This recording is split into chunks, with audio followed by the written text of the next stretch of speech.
Si t'as cliqué sur cette vidéo-là, c'est peut-être parce que t'as dans l'idée de t'acheter un drone bientôt.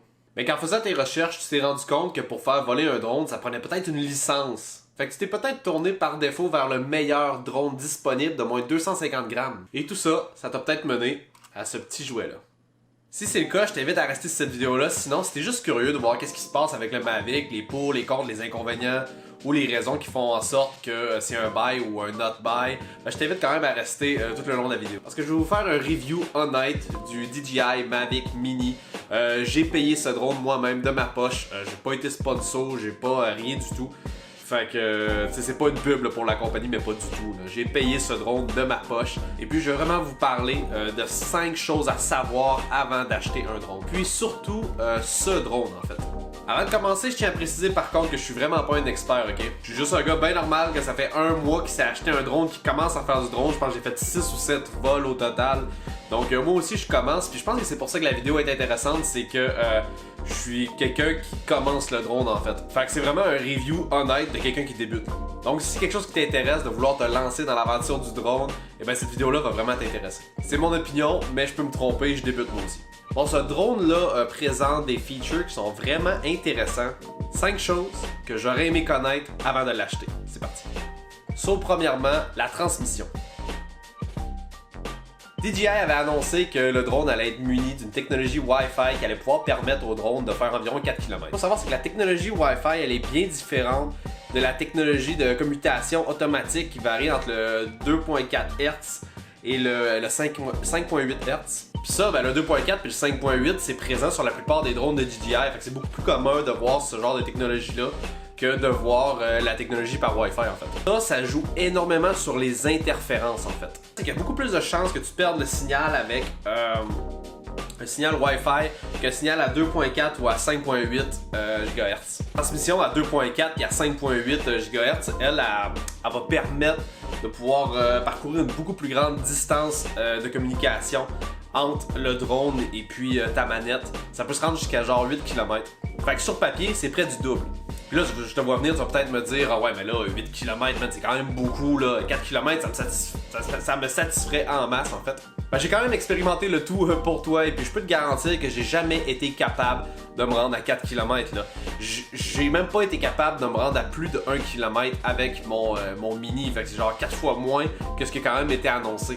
C'est sûr que je l'ai jamais fait dans des conditions qui étaient parfaites, vraiment dans un sol plat, avec pas d'interférence du tout, soit pas d'arbres, pas d'autres Wi-Fi ou encore pas de maison, pas de poteau, rien. Là. Mais j'ai même déjà perdu de la communication à peine 400 mètres et puis j'ai un clip là-dessus.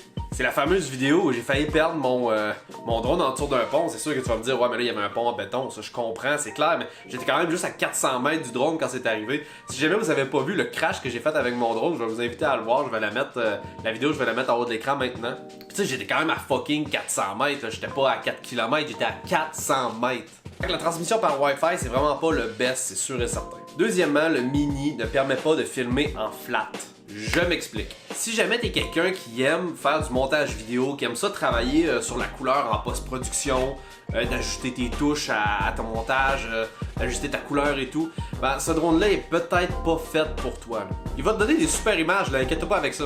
Mais si vous vous connaissez un peu en colorimétrie puis en montage, vous allez savoir que c'est pas le meilleur drone parce qu'il ne te permet pas de filmer en flat. J'ai quand même été capable de faire des rendus qui avaient l'air un peu plus cinématiques, mais c'est vraiment pas le best. Tu sais, mis à part jouer sur la saturation ou bien la courbe de luminosité, courbe de couleur, il y a pas grand chose à faire d'autre avec ce drone-là. Et puis, je vais vous montrer un exemple des rendus que je faisais. Vous allez pouvoir ici à l'écran présentement ce que je veux dire par la correction que je fais pour avoir un rendu plus cinématique. C'est sûr que c'est quand même pas si mal, comme je disais, mais c'est pas comme quand tu filmes en flat et tu peux ajuster ta propre couleur. Comme on peut voir ici, il y a des zones dans mon rendu qui sont devenues beaucoup trop foncées.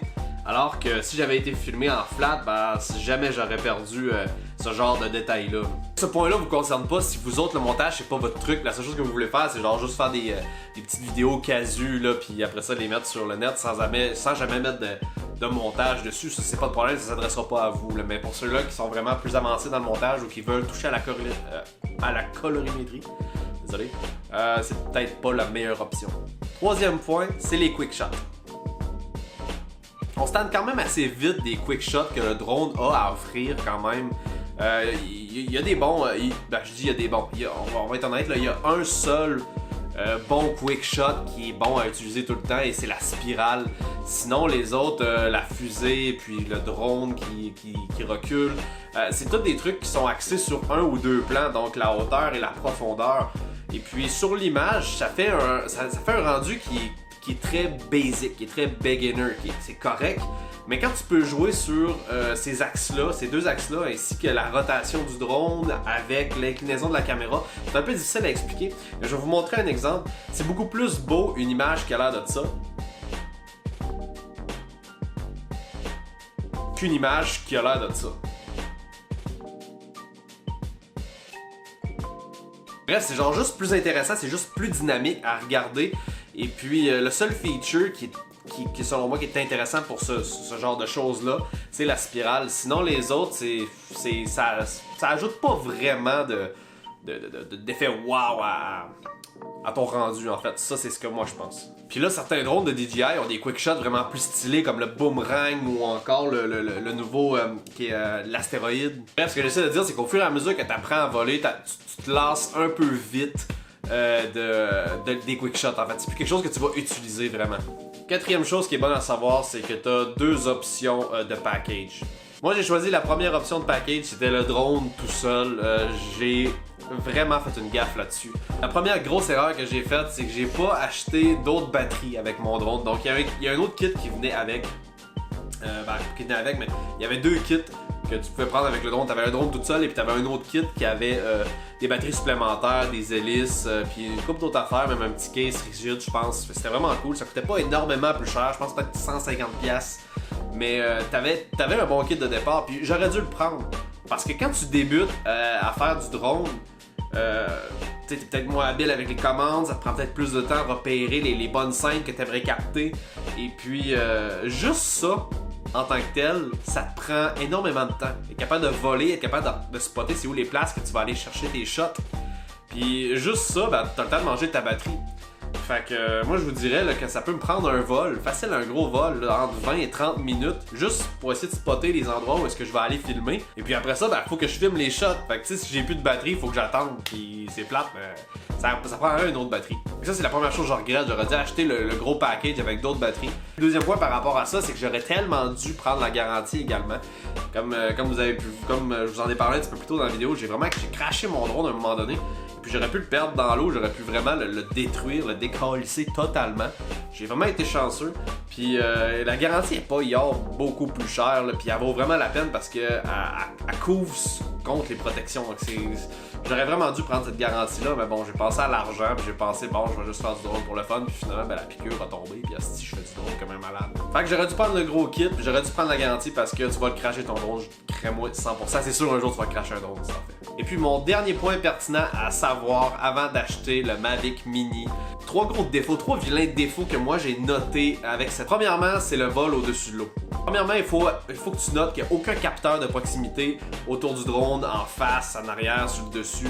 Il y en a seulement un sous le drone. Donc les seuls capteurs que vous voyez, c'est ceux-là qu'il y a ici en fait sur le drone. On commence à avoir de plus en plus de vidéos sur le net où est-ce que les gens crachent leur drone sur le dessus de l'eau. Le Mavic Mini semble avoir des comportements vraiment étranges quand il surfe à la surface de l'eau. Puis là, ce que j'ai compris, c'est quand tu es à une altitude qui est inférieure à 5 mètres au-dessus de l'eau, tu es très à risque de cracher ton drone. Il semblerait que le capteur il interprète mal en fait la distance qu'il y a entre le drone et puis l'eau. Sur une surface lisse, ça fait une espèce d'effet miroir. Puis c'est la même chose aussi quand il y a des vagues en fait. Il aurait de la misère à ajuster sa hauteur et puis il penserait peut-être qu'il serait plus proche encore que 5 mètres. Et puis c'est pour ça qu'il descendrait en fait. Il y a énormément de documentation et de vidéos sur ce phénomène-là. Je vais tout mettre dans la description. Sinon, il y a un gars qui parle de cette problématique-là pendant 10 minutes. Je ferai pas le tour de ça. Je vais vous mettre le lien en description. C'est vraiment... c'est pertinent à vraiment regarder c'est quoi le phénomène en fait. La deuxième problématique que j'ai tirée, c'est que ce drone-là est vraiment pas fait pour se promener dans le vent, même un vent moyen en fait. J'ai fait voler dans des rafales de 30 km/h et il a vraiment pas aimé sa vie. Là, pour de vrai, j'avais vraiment de la misère. Et puis je l'ai aussi fait voler dans du 20 km/h, mais à beaucoup plus haute altitude. J'avais encore des difficultés. C'est vraiment fait pour quand il n'y a pas de vent ou un vent qui est très très léger. Bref, il est vraiment pas fait pour danser sous le vent, ça je vous le garantis. Et puis la troisième erreur, c'est qu'il y a un esti de défaut de marde avec la nacelle.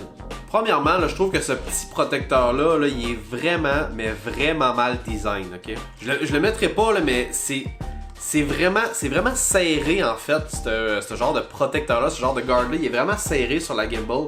Puis j'ai l'impression que ça fait une espèce de pression constante, puis c'est tellement raide à enlever que quand on l'enlève, ben on oublie d'être délicat un peu avec la machine, puis des fois on peut serrer la gimbal, puis ben, je pense que c'est juste pas bon du tout. En fait, je pense que c'est mal designé. Moi, je le mets même plus, je fais juste faire attention là, quand que je me promène avec mon drone. Je fais vraiment attention pour que la caméra cogne nulle part puis qu'elle soit toujours nickel. Parce que mettre ça, j'ai l'impression que ça fait forcer la gimbal.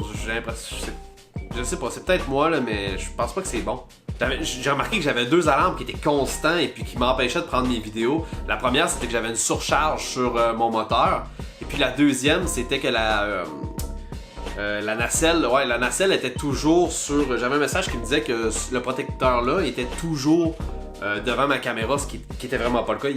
J'avais même pas de protecteur, puis il me disait que la nacelle était sur mon drone, ce qui était pas vrai. J'ai commencé à regarder des forums, des vidéos YouTube où est-ce qu'ils parlaient de cette problématique-là de surcharge de moteur. Et puis ça m'a amené à une vidéo qui me donnait comme truc de prendre une paille, en fait, je l'ai pas, je pense qu'il était ça. Mais de prendre une paille et puis de souffler sur la caméra parce qu'il disait que le drone, quand il décolle, il fait lever les particules qui sont à la base.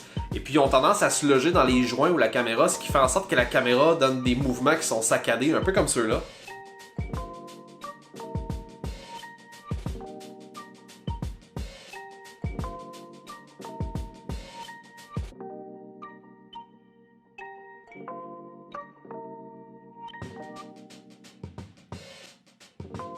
Et puis ça, bah, tu peux juste pas filmer là, quand ça arrive, mais t'es pas capable d'ajuster la cam du tout, puis ça commence à vraiment être de la merde. Fait que j'ai pogné une paille, puis j'ai juste soufflé sur les joints de la caméra, et puis c'était revenu. Mais bon, ce que j'ai appris, c'était toujours de mettre un espèce de pad ou une surface qui était propre pour pouvoir décoller, parce que le drone a tendance à vouloir faire lever des particules vraiment fines, puis ça rentre dans les joints de la caméra. Mais malgré tous ces points-là, guys, ce drone-là, il est absolument génial, il est vraiment incroyable. C'est un drone d'une énorme qualité pour le prix, on s'entend là. Pas juste pour son prix, mais pour ce qu'il peut apporter, vraiment ses specs. C'est littéralement un drone qui est game changer puis qui est accessible au bout. Avec son 249 grammes, t'as pas besoin de licence pour faire voler ce drone-là. Ça change la game d'avoir une image de qualité comme ça. Puis même pas être obligé d'avoir de licence, c'est huge. Filme avec un respectable 2.7K, 30 images secondes, sinon tu peux avoir l'option de le mettre en 1080 à 60 images secondes. Personnellement, moi c'est ce que j'utilise pour pouvoir faire des ralentis aussi. En tout cas, si je t'ai jamais fait voler un drone, je te le recommande fortement. C'est sûr que c'est quelque chose qui va te donner envie d'en faire encore plus. Ça avait l'air d'être beaucoup négatif cette vidéo-là, mais faut pas oublier que c'est des trucs que j'aurais aimé savoir en fait. C'est vraiment important. C'est des trucs que j'aurais aimé savoir avant d'acheter mon Mavic Mini en fait, parce que ça m'aurait préparé. Puis aussi pour mettre au clair que ce drone-là, il est pas aussi parfait qu'on le voit dans les reviews sur internet. Pour un review négatif, je peux en voir peut-être bien 20 positifs, là, c'est le bordel. Il y a personne qui parle des problèmes de ce drone-là vraiment. Mais pour le petit prix, faut pas oublier qu'il y a quand même des petits bobos. C'est une petite machine légère, un peu fragile, mais qui en a vraiment dans le ventre, puis je vous le recommande fortement. Fait que ça va conclure la vidéo, guys. Si t'es nouveau, je t'invite à t'abonner, c'est le bouton rouge au bas de l'écran, c'est gratuit, ça fait plaisir. Fais-moi un like également si t'as aimé la vidéo, et puis commente-moi si t'as l'intention de t'acheter un drone, si c'est la première fois que tu vas vouloir tenter l'expérience. Sur ça, on va se revoir bientôt pour une prochaine vidéo. Peace out, guys.